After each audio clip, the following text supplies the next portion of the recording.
bonjour, donc bienvenue à l'Oasis des Trois Chênes, dans mon endroit préféré, à savoir la serre. Donc ici c'est Muriel. Et puis j'avais déjà fait une vidéo il y a 15 jours et puis je me suis dit que ce serait sympa d'en refaire une. J'avais envie de vous montrer un super truc que j'ai trouvé pour tester mes vieilles graines. Donc ça c'est vraiment chouette. Ensuite je voulais vous montrer les travaux, parce que je vous ai montré la dernière fois les parrhizomes, mais je trouve qu'on se rend pas compte du travail qui a été fait. Donc là, comme on est en train d'installer la 3e plate-bande, j'avais envie de vous montrer ça, et puis après je vous montrerai aussi les tomates. Donc voilà, pour commencer la vidéo, je vous fais juste marcher entre les plates-bandes jusqu'à la table des semis. Donc vous pouvez me suivre, et puis en même temps profiter du paysage.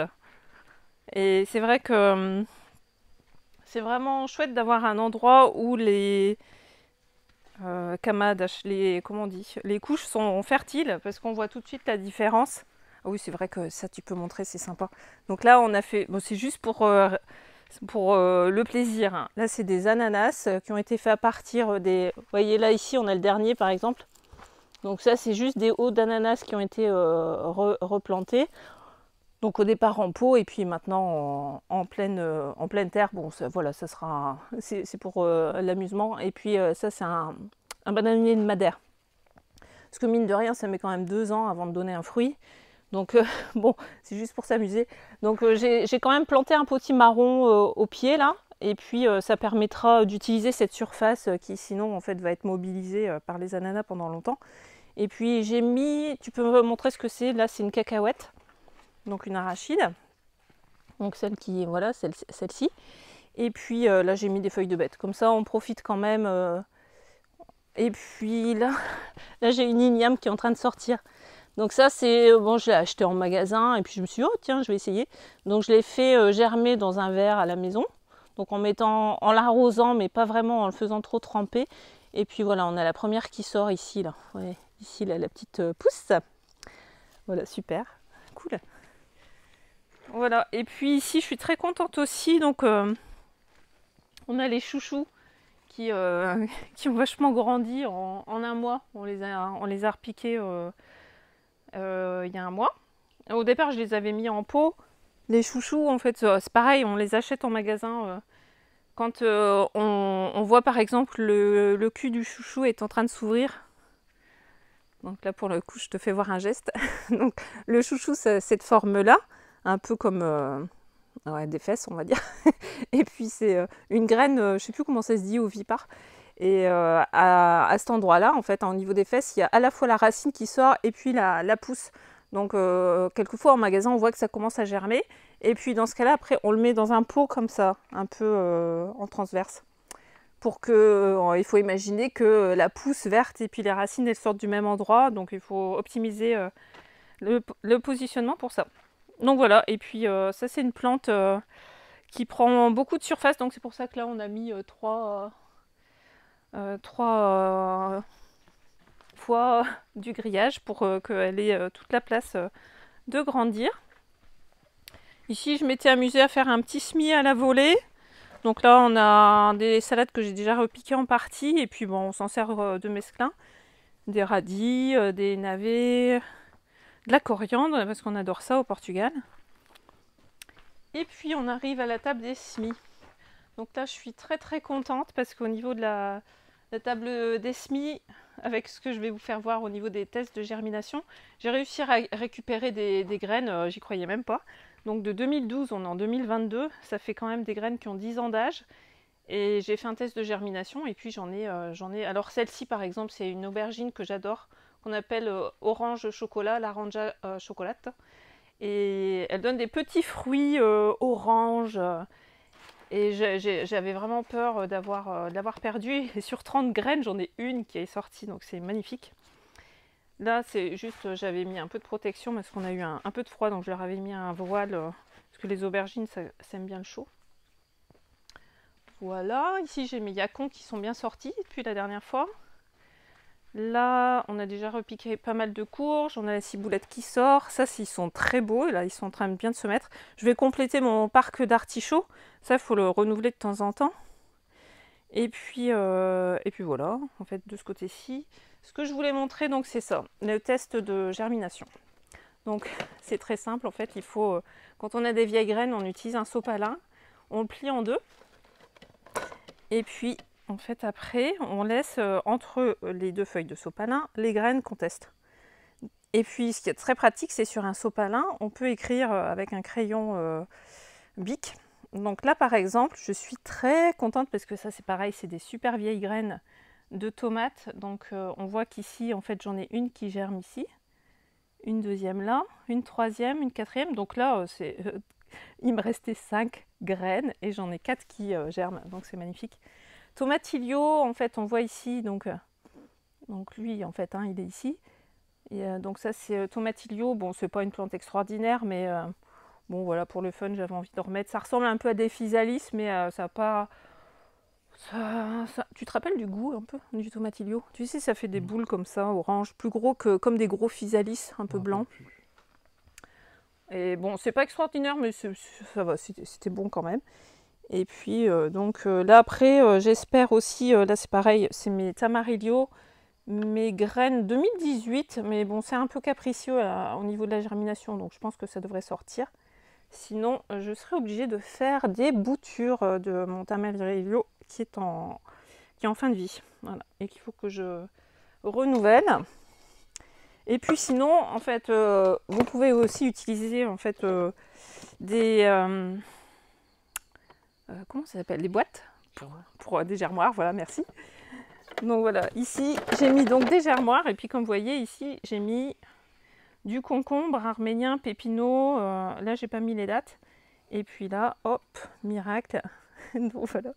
Donc là, je vais repiquer aujourd'hui mes petits concombres verts de Paris, mes cornichons verts de Paris. Donc ils sont bien sortis, ceux-là. Et puis les autres, on verra bien s'ils sortent. Pour l'instant, ils ne sont pas sortis. Mais ça permet, parce que avant de faire ce système-là, je faisais des barquettes avec des lignes comme ça. Et puis quelquefois, je pouvais arroser pendant 2 mois. Et puis au bout de 2 mois, il n'y avait toujours rien qui sortait. Donc là, c'est vraiment optimisé, quoi, parce que ça évite d'encombrer plein de barquettes. Et d'attendre, et de d'attendre, et d'arroser, et puis il n'y a rien qui sort. Donc là, finalement, on arrose un peu moins, et puis on a tout de suite le résultat. Donc, bon, évidemment, il faut quand même attendre le temps que ça germe, mais voilà, c'est cool. Donc ça, c'est une très très bonne astuce. Puis là, je voulais vous montrer aussi mes tomates, parce que les tomates, moi, j'aime bien les faire dans des gros conteneurs, comme ça. Donc c'est plus normalement fait pour des arbres. Et donc, je pense que ça doit faire 12-15 cm, 6-7 sur 7. Et donc là, on voit, elles sont vraiment très très belles, quoi. Donc, elles vont être... ça va être le temps de... on pourrait déjà les repiquer présentement. Donc, je pense que j'en repiquerai dès que j'ai la 3e plate-bande qui sera en service au niveau de la serre. Et puis, moi, ça ne me dérange pas de les repiquer très grandes, les tomates. Donc, je peux attendre jusqu'ici sans problème. Et puis, je les enterre très profond, genre par exemple jusqu'ici. Donc, on peut couper ici l'aisselle, là, les feuilles. Et on prend une baramine, on fait un gros trou au niveau de la plate-bande où on les met. Et on les enterre droites. Et comme ça, elles vont faire des racines sur toute la hauteur enterrée. Et ça fera des plants très vigoureux. Donc, on a déjà réussi à avoir des cultures de tomates comme ça qui étaient plus grandes que moi dehors. Donc ça, c'est cool. Donc c'est une bonne méthode pour faire les tomates. Et ici, on voit, là derrière, j'en ai mis par 2 et ils sont semés en même temps. On voit, ils sont un petit peu plus chétifs quand même. Là, on voit, elles sont magnifiques. Bon, après, et pourtant, là, c'est des tomates cerises. Parce que les tomates cerises, souvent, elles sont un peu plus fines. Et donc là, je suis surprise quand même. Après, il y a plein de tomates différentes. J'en ai une 30aine de variétés. Donc voilà, ici on voit, j'ai mis une variété il y a une étiquette à chaque, comme j'en ai beaucoup. Celles que j'aime vraiment beaucoup, je les mets en double, comme ananas, papy madelon, beefsteak. Enfin voilà, on va encore se faire plaisir au niveau des tomates cette année. Et puis donc dernière partie de la visite, excusez-moi si c'est un petit peu long. Voilà, mais je voulais vous faire voir un petit peu mes magnifiques chats, Tigrou et Zahir, qui profitent de l'espace autant que moi. Ils adorent être avec moi. Et puis surtout, voilà le travail de Georges qui est en train de filmer. Donc bravo à Georges qui fait du gros œuvre. Donc là, on enterre le parisome et donc tu vas jusque, on va dire, la roche. Hein. Donc il y a 35 cm. Et puis ça permettra vraiment de super bien garder l'eau. Donc on a, au Portugal, c'est important et d'autant plus dans la serre. Donc ça, le parisome, plus après la couche de paille, ça va vraiment bien garder l'eau. Et ensuite, on mettra une toile d'ombrage. Donc d'après le fabricant portugais, il nous a dit que la serre, il pouvait faire meilleur dans la serre en été que dehors, avec la toile d'ombrage, les fenêtres d'aération. Alors il nous reste encore du boulot parce qu'au niveau des fenêtres, pour pas que ce soit un piège à insectes, la toile d'ombrage, il faut que je fasse de la couture. Donc on va découper les fenêtres et ensuite je vais faire de la couture pour pas que ça s'effiloche et ensuite on va remettre en place. Donc voilà, l'objectif, les prochains travaux là c'est ça, on fait cette mise en place de plate-bande. Après il y en a une autre qui est en parallèle de celle de l'autre côté, donc on en a encore une de 80 cm qui va faire jusqu'ici à peu près où je suis.